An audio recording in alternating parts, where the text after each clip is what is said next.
قل هذه سبيلي أدعو إلى الله على بصيرة أنا ومن اتبعني وسبحان الله وما أنا من المشركين. أعوذ بالله من الشيطان الرجيم.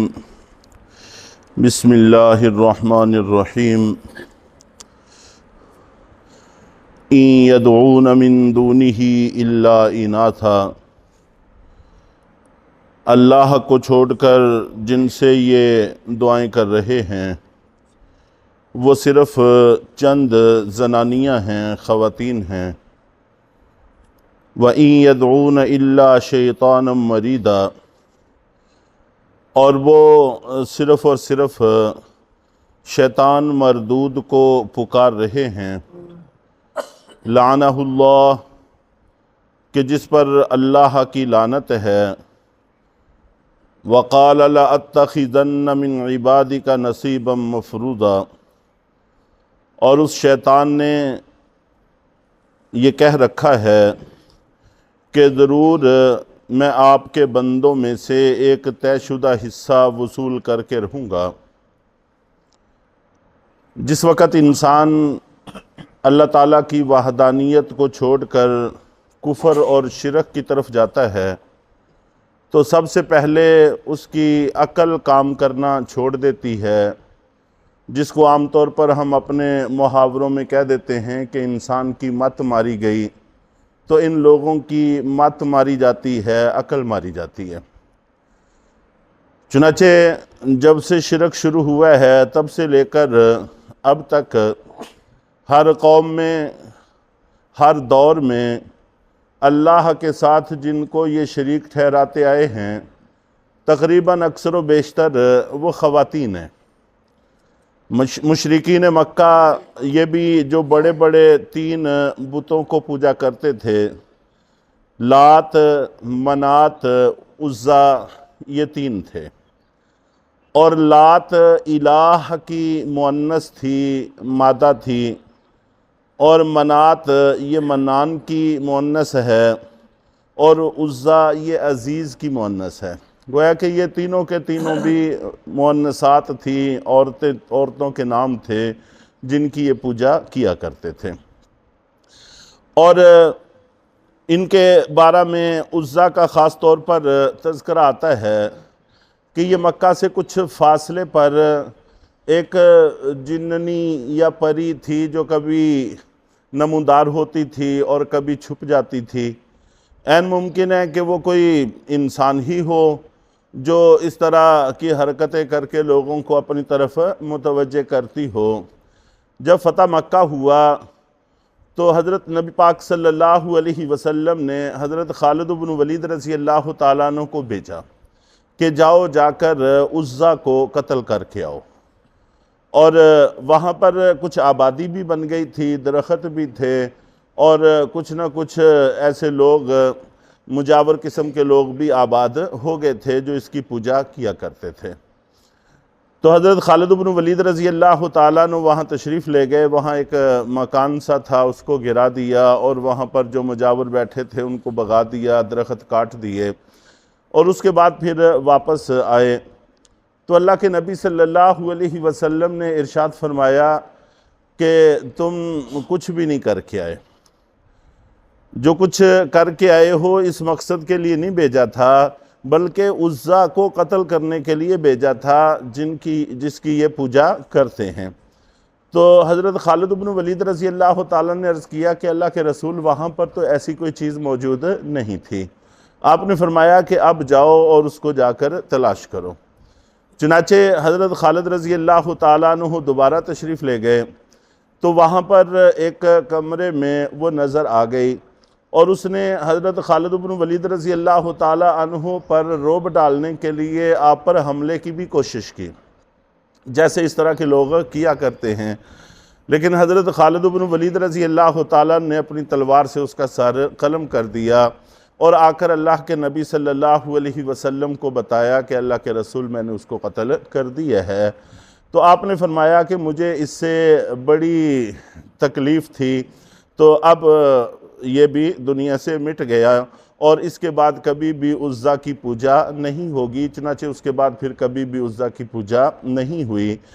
تو یوں مشرکین مکہ جن کو مانا کرتے تھے تو وہ بھی اکثر و بیشتر بت مؤنثات تھے، یہاں تک کہ بیٹیوں کو پسند نہیں کرتے تھے مشرکین مکہ، اور اللہ تعالیٰ کے لیے شریک ٹھہراتے وقت فرشتوں کو اللہ کی بیٹیاں قرار دے دیا، حالانکہ فرشتے مؤنثات نہیں ہیں، بلکہ وہ اللہ تعالیٰ نے ان کو ایسی ہر چیز سے پاک پیدا کیا ہے، لیکن پھر بھی ان کو تعمیر کرنے کے لیے مردوں والے نام استعمال کیے گئے ہیں۔ جب ہم ان کا تذکرہ کرتے ہیں تو مردوں کی طرح تذکرہ کرتے ہیں، جبریل علیہ السلام آئے، جبریل علیہ السلام گئے، تو اسرائیل علیہ السلام آئے گئے، آئی یا گئی کا لفظ استعمال نہیں کرتے۔ تو قرآن و حدیث میں بھی جہاں پر کہیں تذکرہ آیا تو ان کا مردوں کی طرح کا تذکرہ آیا ہے، اور انہوں نے اپنے پاس سے ان کو بھی مؤنثات سے تعبیر کر لیا۔ حضرت نوح علیہ السلام کے دور میں جب شرک شروع ہوا تھا تو اس وقت بھی جس بت کی پوجا کی جاتی تھی سواع، وہ بھی ایک مؤنث تھا، تو اس کی پوجا کیا کرتے تھے۔ گویا کہ جب آغاز ہوا ہے، آغاز ہی مؤنثات سے ہوا ہے، اور یونان کے لوگ اپنے آپ کو بہت تعلیم یافتہ سمجھتے ہیں، تو یہ سارے یورپ وغیرہ یہ سارا وہی علاقے ہیں، تو یہ بھی جس بت کی پوجا کرتے تھے تو وہ بھی مؤنث تھی اور اس کی پوجا کیا کرتے تھے۔ اور اس وقت ہندوؤں کے جتنی بھی دیویاں ہیں وہ ساری کی ساری اگر دیکھ لی جائیں تو وہ بھی ساری مؤنثات ہیں۔ تو گویا کہ ہر مشرک قوم اپنا معبود جس کو بناتی ہے وہ مؤنثات ہی ہوتی ہیں۔ تو انسان کی عقل اتنی ماری جاتی ہے کہ اللہ کو چھوڑ کر جس کو معبود کے طور پر اپنا رہے ہیں وہ مرد کی بنسبت ویسے ہی کمزور ہے، اس کو تو خود بھی تحفظ کی ضرورت ہے، نہ یہ کہ وہ ان کے تحفظ کرے اور ان کی ضرورتوں کو پورا کرے۔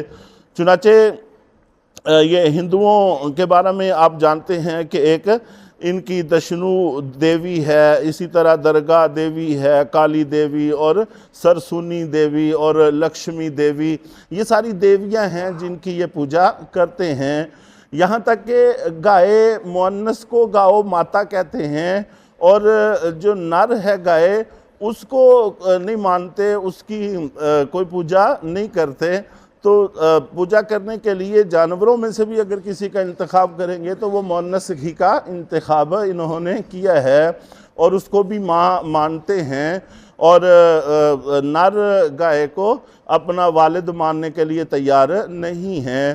تو اس طرح سے سب سے پہلا کام انسان کے اندر جو ہوتا ہے، جو تبدیلی آتی ہے شرک کی طرف بڑھنے سے، کہ انسان کی عقل کام کرنا چھوڑ دیتی ہے اور ایسی ایسی حرکتیں کرتا ہے کہ عام تھوڑی سی سمجھ رکھنے والا بندہ بھی سمجھتا ہے کہ یہ نادانی والا کام ہے، نادانی والی حرکت ہے۔